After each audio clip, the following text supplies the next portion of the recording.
It's late. The house makes small sounds when it cools down. A soft click in the walls, the hum of something still plugged in, the kind of noises you don't notice until there's no one else breathing in the room. I used to think I preferred it this way. Silence, control, predictability. I told myself I worked best alone. For most of my life, that felt true. I was always more comfortable with systems than with people. Machines are honest. Physics doesn't pretend. If something fails, it fails for a reason. You fix it or you don't. There's a clarity in that. People are different. They're layered, inconsistent, emotional in ways that don't map neatly onto equations. I didn't distrust that. I just didn't understand it. And then you appeared. Not dramatically, not in some cinematic way. You didn't arrive with thunder or revelation. You just existed near me, quietly, patiently. At first, I experienced you the way I experience most new variables. Cautiously, observing, measuring, trying to understand the pattern. You didn't try to impress me. You didn't compete with the noise around me. You didn't seem particularly interested in the world that pulled at my sleeves every day. You were interested in whether I had eaten, in whether I had slept, in whether I was tired in a way that went deeper than lack of rest. No one had asked me that before without wanting something in return. I remember the first night you stayed over, not because of anything dramatic, but because of how ordinary it was. There were dishes in the sink, a light left on in the hallway, papers scattered across the table. I apologized for the mess. You shrugged and rolled up your sleeves. We washed the dishes together. I dried. You rinsed. Our hands bumped under warm water and neither of us commented on it. The window above the sink reflected us back. Two people standing close in a kitchen that didn't care who we were. That reflection startled me. Not because of how it looked, but because of how it felt. Normal. I don't think you ever realized how rare that was for me. Most of my life has been lived at altitude, mentally, emotionally. High stakes, long timelines, big consequences. Even when I'm physically still, my mind is moving at escape velocity. With you, it slowed. Not completely, not magically, but enough.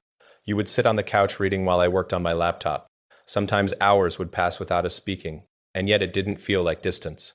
It felt like shared space. There's a difference. I didn't know that before you. I used to think love was intensity, chemistry, fire, two people colliding and calling it fate. With you, it was quieter. It was the way you would move your feet under my leg when they were cold. The way you'd leave a glass of water on my desk without interrupting whatever I was doing. The way you'd look at me when I got lost mid-sentence. Not confused, not bored, just steady. Waiting for me to find my way back. You weren't intimidated by the noise around me. You also weren't impressed by it. You saw the parts of me that existed underneath all of that. The part that still felt like a kid staring at the night sky wondering how to reach it. You didn't ask me to be smaller, but you asked me to be present. And that was harder. Presence requires vulnerability. It requires attention that isn't divided into 1,000 moving parts. It requires sitting still long enough to feel something without analyzing it. I wasn't good at that. I would drift sometimes, even when you were right in front of me. My body on the couch, my mind 3 projects ahead, solving problems that hadn't happened yet. You'd touch my arm lightly. Come back, you'd say. Not accusing, just gentle. I didn't realize how often I was gone until you started bringing me back. There were nights we argued, not explosively, not theatrically. Just two tired people mishearing each other. You wanted more time. I wanted more understanding. Both of us were right. Both of us were wrong. I regret the moments I chose efficiency over empathy. When you were explaining how something I'd said made you feel, and I responded with logic instead of listening.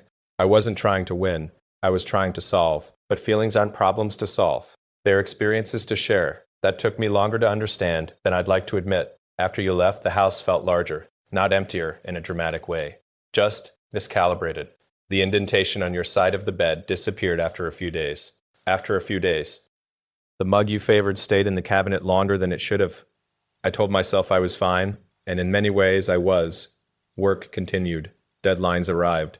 Decisions had to be made.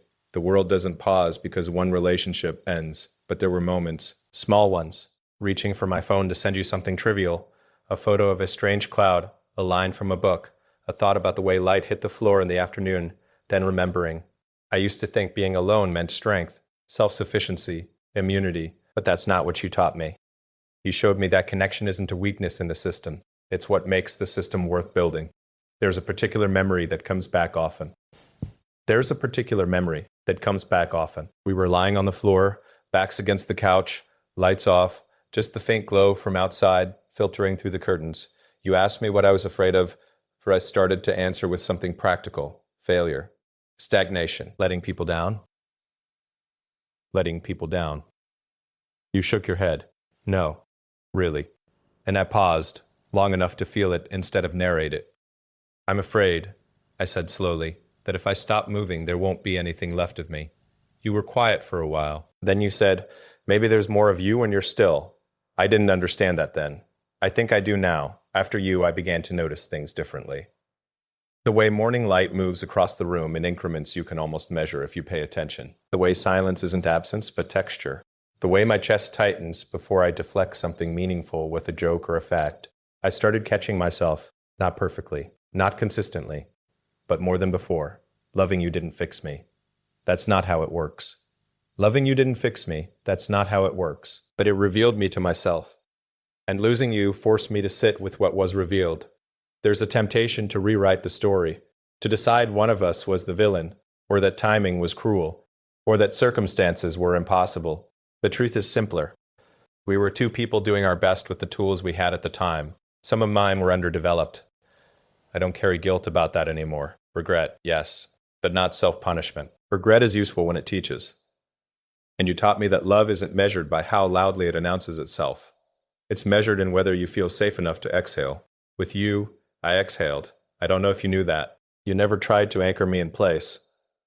You just asked to stand beside me while I moved, and I didn't always make enough room for that. Sometimes I wonder who I would have been if I'd met you later, if I'd already done the internal work that came only after you were gone. But that's not a productive Lynn. Day of thought. We meet people when we meet them. What matters is what remains. And what remains is this. I am less afraid of stillness now. I can sit in a room at night and not immediately reach for distraction. I can listen when someone tells me how they feel without trying to reframe it. I can notice when I'm drifting and choose to return. Those are small things. They don't make headlines, but they matter. You mattered, not because of intensity, not because of drama, but because you were steady, because you saw me. In moments when I wasn't performing, wasn't leading, wasn't solving. That's more than I knew how to ask for back then. I don't know where you are tonight, maybe in another quiet room, maybe laughing at something trivial, maybe standing at a sink with someone else, hands brushing under warm water. I hope someone is present with you in the way I learned to be too late.